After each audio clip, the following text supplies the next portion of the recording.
Good morning students. कैसे हैं आप सब लोग? आई होप सब लोग अच्छे होंगे। लास्ट क्लास में हमने पढ़ा था बैंक रिकंसिलिएशन के बारे में कि बैंक रिकंसिलिएशन स्टेटमेंट क्या होता है, हम उसको क्यों बनाते हैं, उसके क्या क्या कॉजेज होते हैं। ठीक है, आज मैं बताऊंगा कि जो बैंक रिकंसिलिएशन स्टेटमेंट के हम जो न्यूमेरिकल्स क्वेश्चंस करेंगे, ठीक है, उसको हम कैसे अटेम्प्ट करेंगे। ठीक है, उसके कंसेप्ट को मैं क्लियरली समझाऊंगा एक क्वेश्चन के थ्रू। ठीक है, तो देखिए सबसे पहले हम पढ़ेंगे कि जो कैश बुक हमारी होती है, अगर कैश बुक हमारी इंक्रीज हो रही है, ठीक है, देन हम उसको क्या करते हैं, डेबिट। ठीक है, और कैश बुक अगर हमारी डिक्रीज होती है तो हम उसको करते हैं क्रेडिट। ठीक है, अब जब हम प्रैक्टिकल क्वेश्चन करते हैं तो कई बार हमारे को क्वेश्चन के अंदर कैश बुक का फेवरेबल बैलेंस देगा। तो कैश बुक का अगर फेवरेबल बैलेंस है, इट मींस कि कैश बुक हमारी पॉजिटिव है, यानी उसका डेबिट बैलेंस है।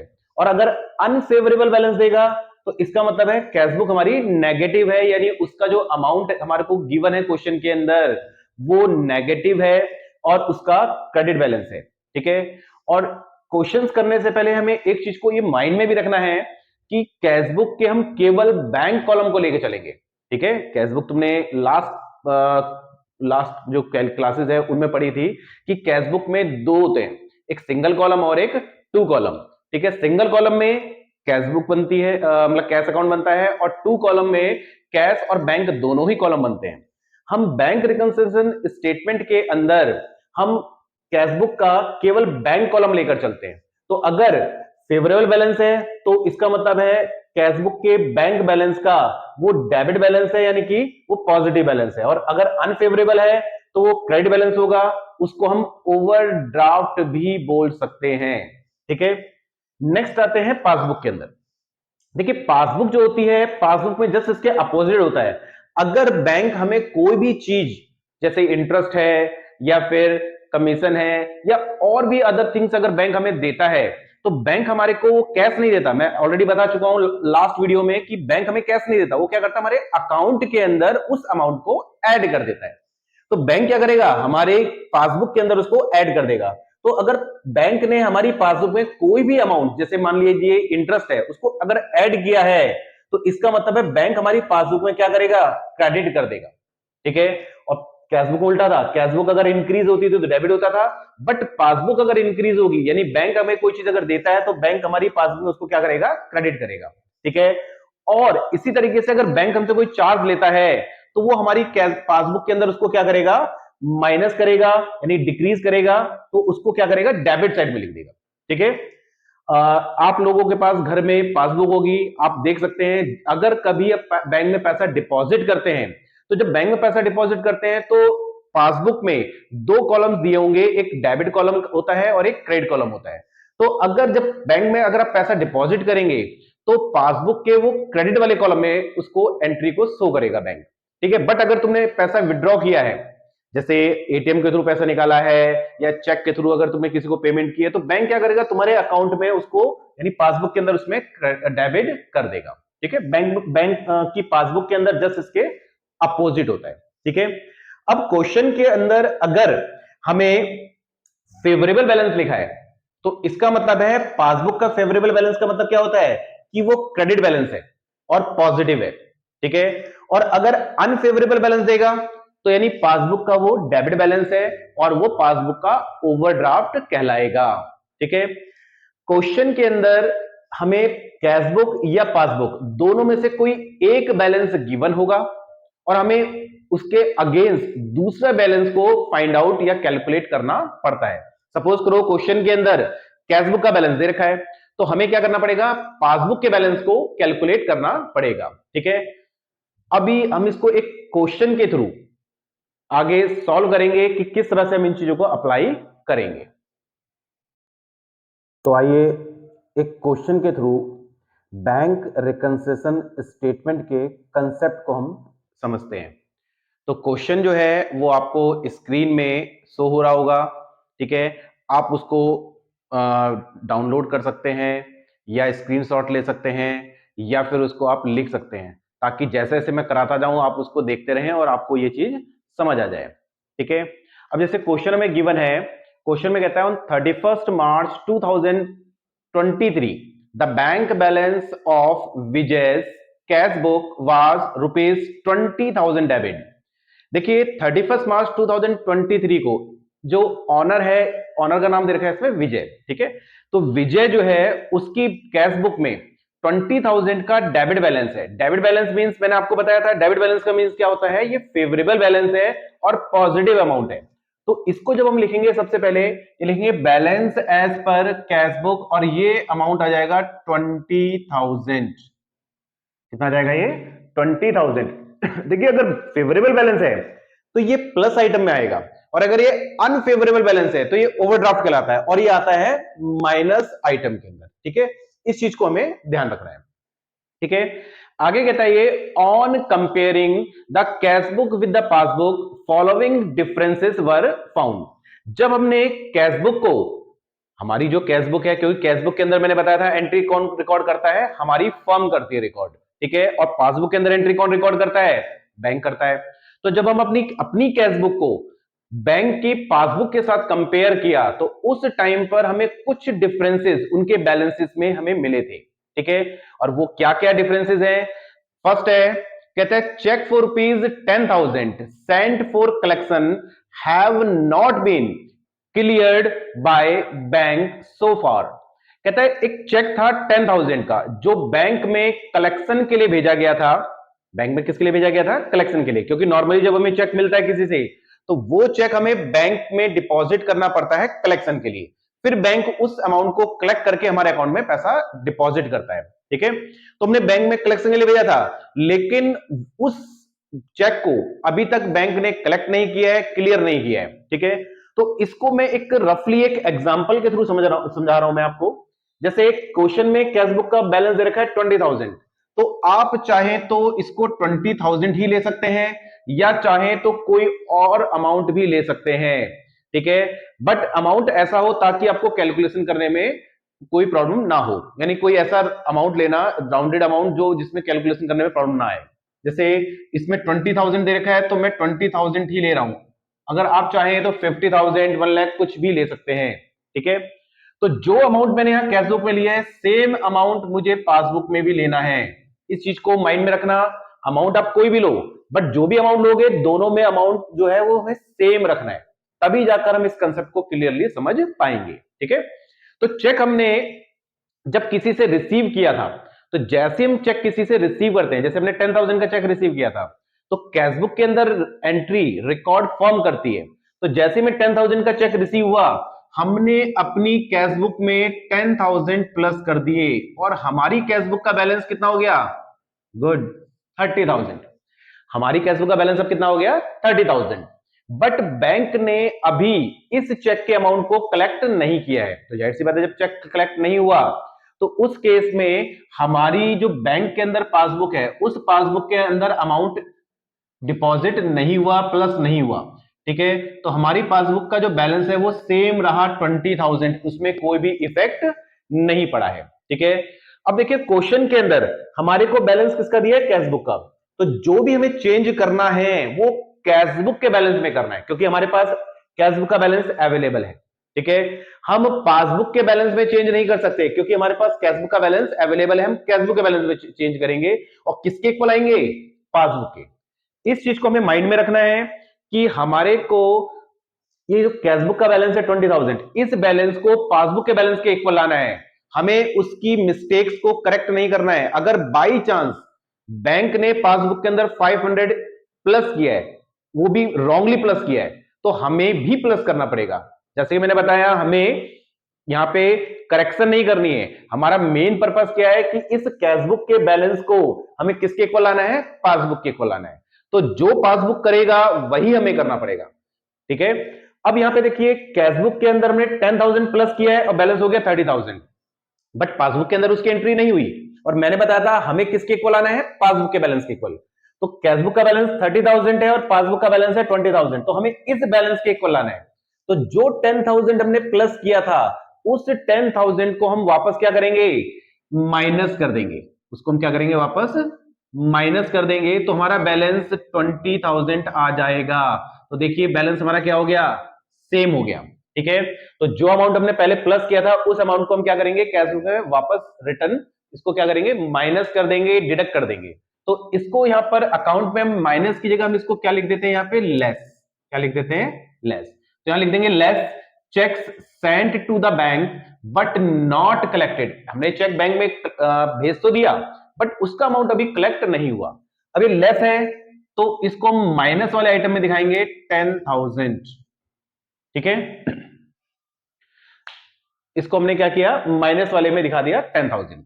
इसके बाद में सेकंड जो सेकंड दे रखा हमारे को, कहते हैं cheques issued but not yet presented for payment ₹5,000। Cheque हमने इशू तो कर दिया बट वो प्रेजेंट नहीं हुआ पेमेंट के लिए। ठीक है,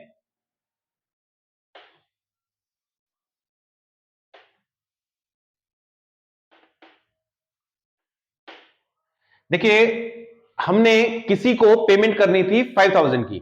सपोज करो कोई एक पर्सन का नाम रख सकते हो आप, इमेजनरी कोई भी, मैंने एक पर्सन रख लिया राम।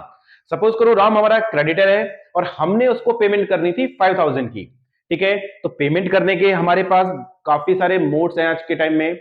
हम बहुत सारे तरीकों से पेमेंट कर सकते हैं, कैश पेमेंट कर सकते हैं, नेट बैंकिंग के थ्रू कर सकते हैं, यूपीआई कर सकते हैं, चेक के थ्रू कर सकते हैं। तो फिलहाल यहां बात चल रही है चेक की। तो जैसे ही हमने राम को 5,000 पे करना था, हमने राम के नाम से एक चेक इश्यू कर दिया, मींस राम के फेवर में एक चेक लिखा और उसको हमने राम को दे दिया। तो जैसे हमने चेक राम को दिया, कैश बुक तो हमारे पास होती है और कैश बुक के अंदर एंट्री हम करते हैं, तो हमने hand to hand cash book में 5,000 लेस कर दिए और कैश बुक में हमारा जो बैलेंस बचा वो कितना बचा, 15,000 बच गया कैश बुक के अंदर। ठीक है, बट जैसा कि मैं पहले बता चुका हूं, चेक की जो वैलिडिटी होती है वो 3 मंथ्स होती है। ठीक है, अब ये जरूरी नहीं है कि राम जो है वो सेम डे है, जैसे हमने आज चेक, अगर चेक उसको आज दिया है तो ये नहीं कि सेम डे, यानी कि आज ही वो उस चेक को कैश करवा ले बैंक से। भाई जब उसके पास टाइम होगा तब वो जाकर वो क्या करेगा, बैंक से पैसे को चेक को क्या कर लेगा, कैश करवा लेगा। ठीक है, सपोज करो आज उसके पास टाइम नहीं है और वो फ्यूचर में बाद में वो कैश करवाएगा, तो जब तक राम उस चेक को अपने बैंक में डिपॉजिट नहीं करेगा तब तक वो पैसा हमारे बैंक अकाउंट से नहीं कटेगा, क्योंकि जब वो बैंक में डिपॉजिट करेगा तभी जाकर उसके बैंक को हमें पेमेंट, हमारे बैंक को पेमेंट करनी पड़ेगी। हमारा बैंक उसके बैंक को तभी वो पेमेंट करेगा। ठीक है, तो तब तक हमारी पासबुक के अंदर वो पैसा डिडक्ट नहीं होता है, तो इसकी एंट्री पासबुक में तो नहीं हुई, हमने तो हैंड टू हैंड 5,000 माइनस कर दिया था, बट इसकी एंट्री पासबुक के अंदर नहीं हुई है। तो हमारी पासबुक का balance same as it is रहेगा 20,000। कितना रहेगा, 20,000, बट कैश बुक में कितना हो गया, 15,000। अब जैसे कि मैंने बताया था, हमें क्या करना होता है कि हमें अपने कैश बुक के बैलेंस को पासबुक के बैलेंस के इक्वल लाना है। तो उसके लिए हमें क्या करना पड़ेगा, हम वापस देखो हमने पहले माइनस किया था तो वापस हम इसको प्लस कर देंगे 5,000, तो कितना आ गया ये 20,000। तो देखिए अब दोनों का बैलेंस क्या हो गया, सेम हो गया। ठीक है, तो अब हमें क्या करना पड़ेगा, कैश बुक के अंदर 5,000 ऐड करना पड़ेगा, तब जाकर हम उसके पास इस बैलेंस को, कैश बुक के बैलेंस को हम पासबुक के इक्वल लेकर आएंगे। तो यहां तो हम अब इस ऐड कर देंगे और लिखेंगे cheques issued but not presented into bank. हमने चेक इशू तो कर दिया था बट वो प्रेजेंट नहीं हुआ बैंक में, तो इसको हम ऐड कर देंगे। जो ऐड हम करेंगे तो उसको प्लस वाले आइटम के अंदर उसको शो किया जाएगा। ठीक है, अब नेक्स्ट आते हैं।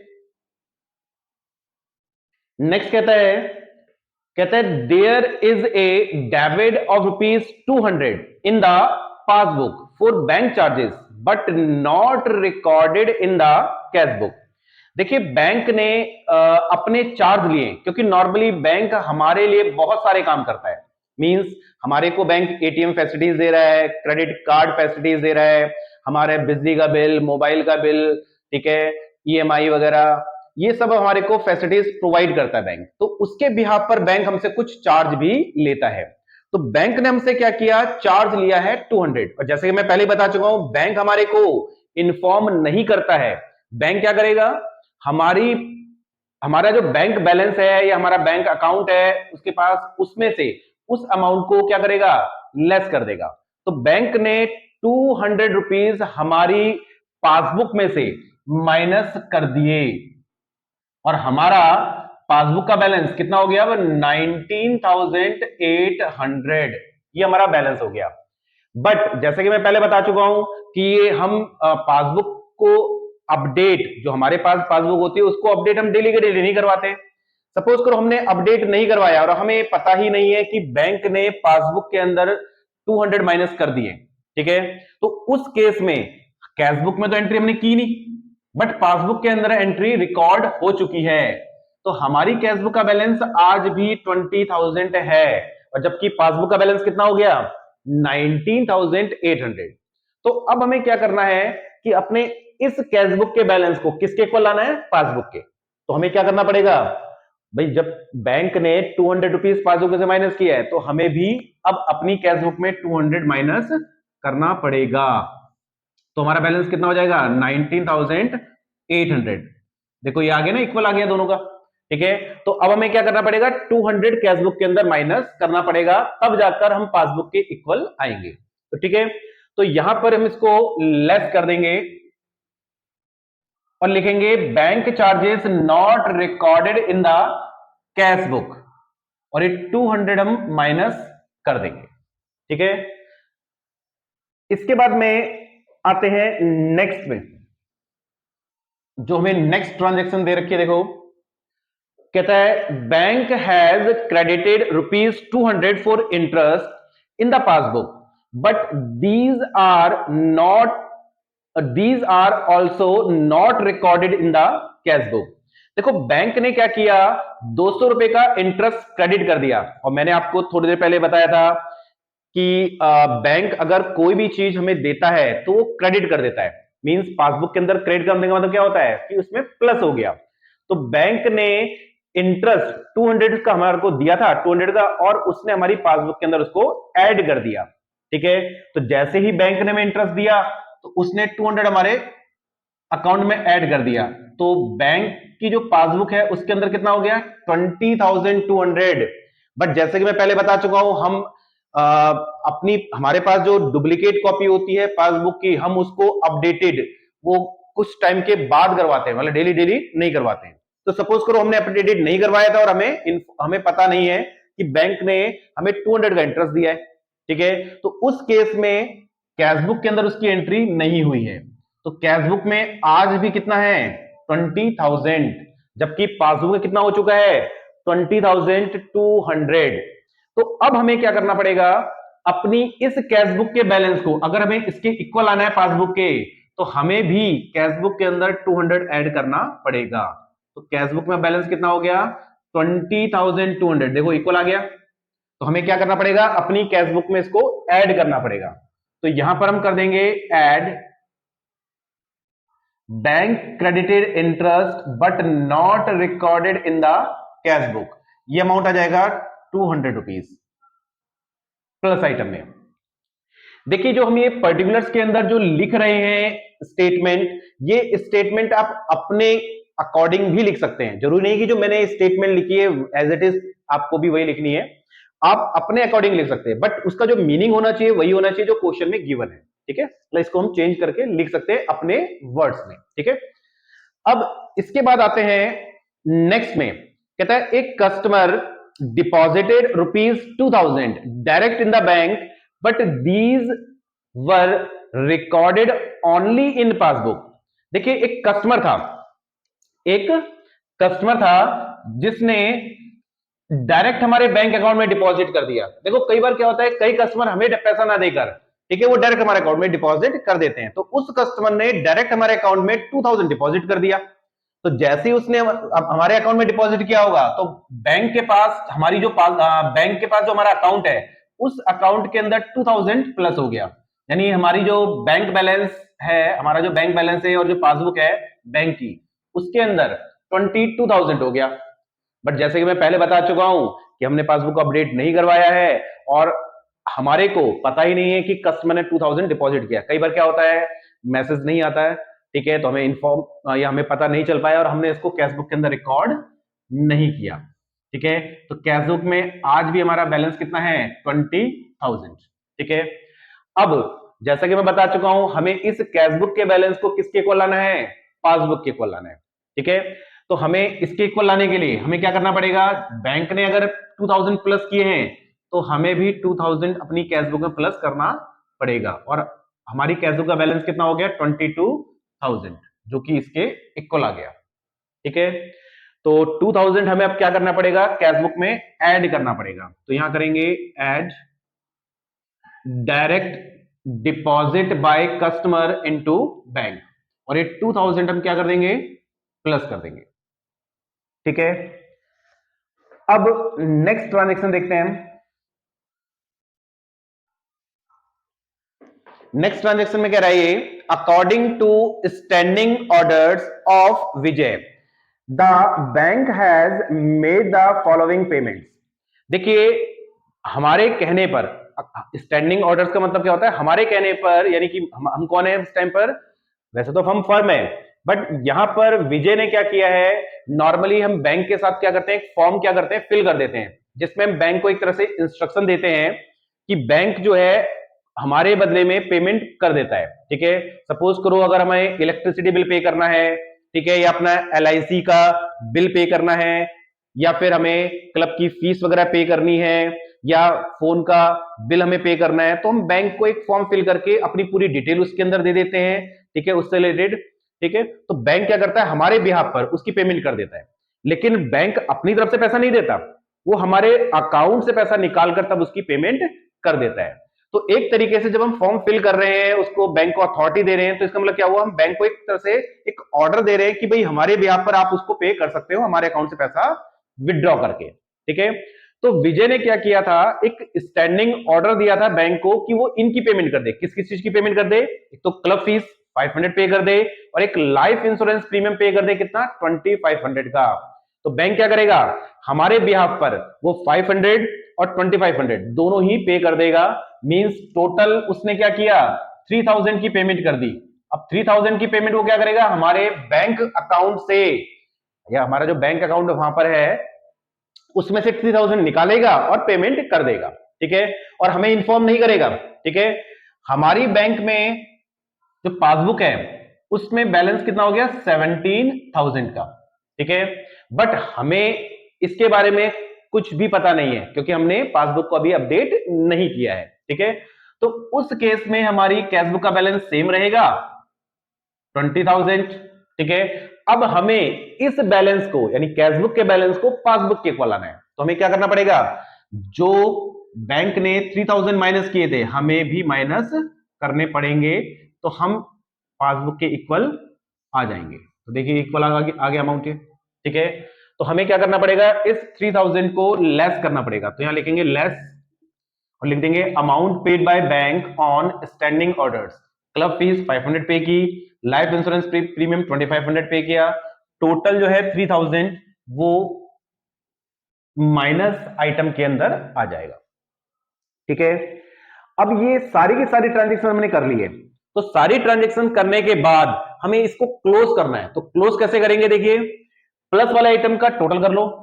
प्लस वाले आइटम का टोटल हो गया 20,000, 25,000, 200 और 2000, इन सबका अगर हम टोटल करें तो टोटल आ रहा है ये 27,200, यानी कि जो प्लस वाला जो आइटम है, इस प्लस वाले आइटम का टोटल है 27,200, जबकि माइनस वाले का जो टोटल है 10,200 और 3,000, यानी कि 13,200 आ गया।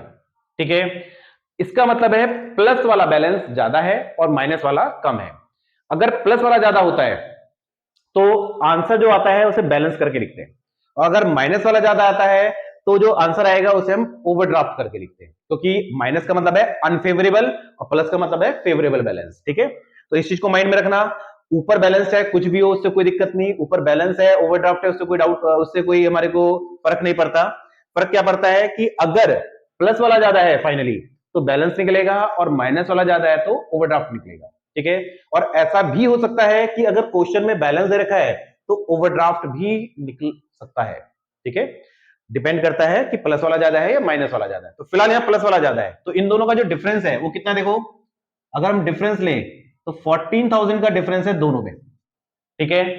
तो अब हमारे को क्वेश्चन में गिवन था बैलेंस एज पर कैशबुक, तो कैशबुक का बैलेंस गिवन है, तो आंसर आएगा बैलेंस एज पर पासबुक, ठीक है।